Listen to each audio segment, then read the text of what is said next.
there, this is Derek from Pacific Coast Auto, and here we are in Japan taking a look at our recent auction purchase for a pretty unique 1991 Skyline GTR. This one has medium level modifications, no aftermarket turbo, but a number of things to make the car faster and more enjoyable. This one's got 92,094 kilometers on it, and although it's a 1991 by registration, the car was actually made in 1990, and so the car is importable to the US under the 25-year rule pretty much right away. So let's take a look at which aftermarket parts that the car has. Of course, it's got the RB26 inline-six twin-turbo engine, putting out 280 to 300-ish horsepower, depending on how honest you think that Nissan was. And I think not very honest. It's got aftermarket parts like air intakes by HKS, Cusco strut tower bar, Tain adjustable suspension for dampening and height, overflow tank here for the oil. It's got actually a surge tank for the coolant, as you can see here. The coolant looks good, the oil looks good. The timing belt was changed on Christmas 2006, which is a little bit funny because in Japan, Christmas isn't a holiday, and so you can get work done on your car in Christmas if you want. There's surprisingly little peel on the intake and the valve cover, and the engine seems to be running really well considering it's running higher boost than normal, and aftermarket computer. It's got aftermarket front mount intercooler, as well as an oil cooler, and the very nice N1 headlights. N1 headlights are a little bit rare and hard to find, and they look very similar to the GTS-T headlights, but they're not the same. They're made out of plastic instead of glass, and so they're lighter weight, and they're also a lot brighter than your regular ones. The difference between the GTS-T ones and the N1s is that these ones have different clips here for the front bumper, because the bumper on the GTR is different. They are a pretty rare item. Nice to see that on there. Lower the hood here. Well, I guess first I'll show you the engine rev. And for those who don't know, it's got individual throttle bodies for each cylinder, and so not one throttle body for all cylinders. Very, very nice. Somebody recently talked about, or commented on one of the videos saying that it's not good for the GTRs to run lean on fuel. He was referring to one that was running out of gas. And I just wanted to mention that a little bit. The GTRs, as with any performance engine, you don't want the car to run lean. Lean means that the mixture of air is higher than the mixture of gasoline compared to what the engine wants. And that's very bad because you can get detonation in the engine. Now this is usually not a problem, but if your car is running low on fuel, of course you're going to have it leaning out. Also, the RB26 naturally leans out a little bit on the 6th cylinder, and so if you're running them really, really hard on a really, really hot day, you can have some problems with that. But for the most part, I wouldn't really worry about that too much. It's not something that we see very often. I don't have a lot of experience driving these cars in such condition, but I do have some experience reading about it and talking to people who, for example, own racing teams or use these as race cars. So let's take a look at what the auction sheet says, and this one's a little bit of an interesting auction sheet because there is a lot of stuff on it. So 1991 Skyline, even though it's a 1990, this was probably a dealer car or like a showroom car when they were brand new, and that's why. So this has 92,094 kilometers. Gauges have not been changed, which is pretty rare for the GTRs. A lot of them with changed gauges, for example, Nismo gauge or Impal gauge or Auciton gauge, these ones have unknown kilometers on them, or potentially unknown. It's uncommon to find one with the original mileage on it, and so that's very lucky and worth more. There's a grade 3.5 with an interior grade C. Original gunmetal paint like so many of the other ones. It has passenger and driver side Recaro seats that are actually really nice. Aftermarket wheels by Work, which happen to be my favorite wheels of all time. Now they're not in perfect condition, but wheels like this are rare to find on cars because they are expensive and nice. They also have aftermarket Brembo brakes, which may or may not be from the Skyline, because you could get Skylines with Brembos, either the V-Spec 2 and the R32. You could get them in 33, and all R34s have the Brembo brakes, but the standard Skyline GTR does not have them. So these are either aftermarket or from a later model. At any rate, they are much better than the Sumitomo ones that originally come on the GTR. Okay, aftermarket engine computer by Tomei. Front Brembo brakes, Apex I extra gauges, actually lots of them in there. It's really cool. I'll show you the interior in a sec.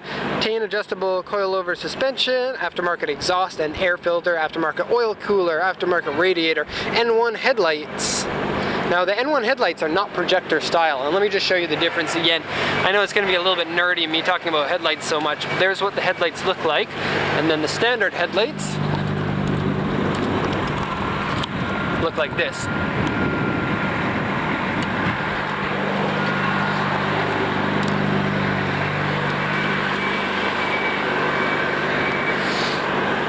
Various other modifications. Timing belt has been changed. History papers from 2008, 2010, 2012, 2014. Okay, seat side is cracked. Steering wheel wear and is aftermarket. Seat cigarette burn 2 centimeters. It's actually less than 2 centimeters. Headliner's dirty, wheels scratched, underside surface rust, and surface rust isn't something to worry about, but corrosion is. And the Skyline GTRs, many of them have corrosion, so watch out for that. Aftermarket shift knob and the body. Now the body on this, I would say, is probably right in the middle of average. There are many that are worse and many that are better. So let me just show you the problems with this one. UA3 here on the back is the biggest problem with it, and it's got a number of what they call UA1, but because there's so many of them, it actually turns out that that side of the body is not as good. So let me show you. The front fender has a few. I do have the other video just detailing this. So if you can't see the dents here, then check that other video. And then the back, UA3 is a large damage dent scratch, and it goes from here all the way to here.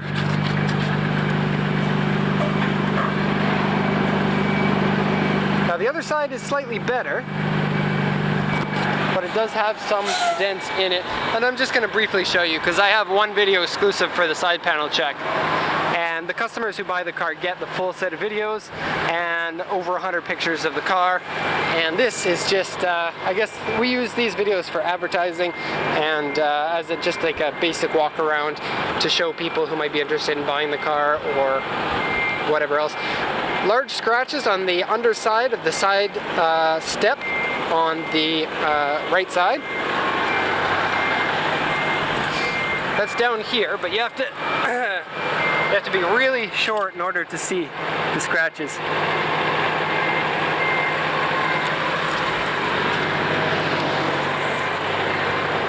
That was the wrong side. I'm an idiot. Here it is. So right here. And I did get a picture of this earlier. Okay, windshield rock chip, and this part here says it's dented in.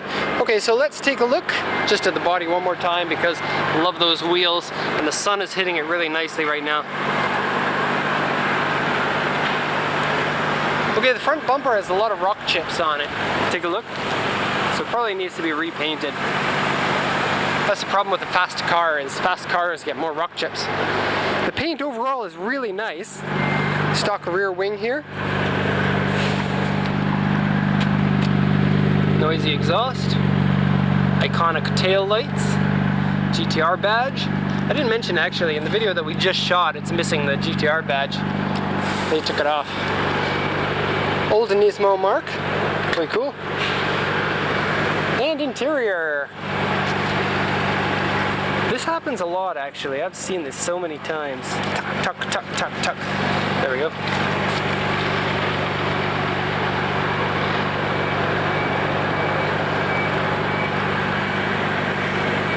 Okay, so Recaro half leather seats.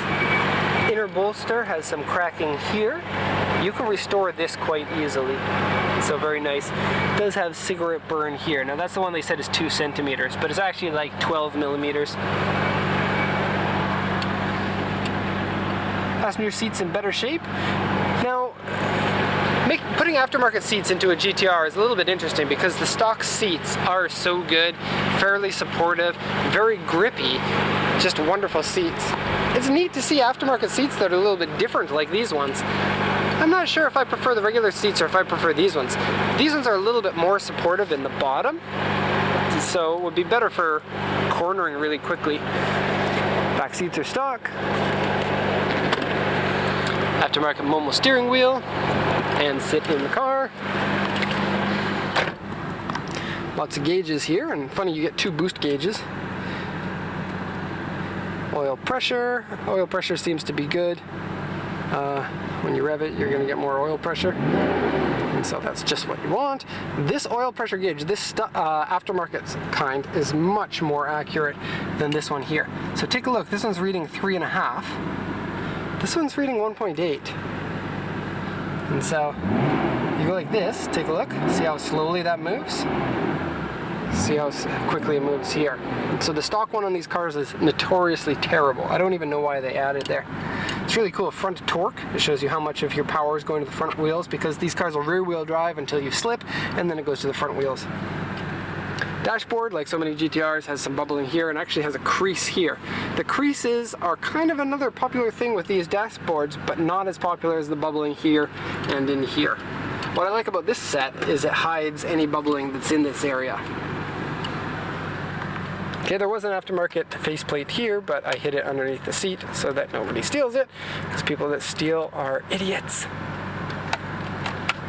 Doesn't look like it's been smoked in. Inside the car smells delicious. Steering feels good, clutch feels good, brakes feel good. It's an aftermarket clutch, so heavier duty than regular. That's your control box for your gauges. Short shift kit wasn't mentioned on the auction sheet, so that's a nice little bonus there. Feels great. Now I'm going to be a little bit sneaky and drive the car a bit because... Oh, there's the nice man at the port. A lot of the port people are a little bit annoyed because I get in their way, but he's nice. Car feels so nice to drive.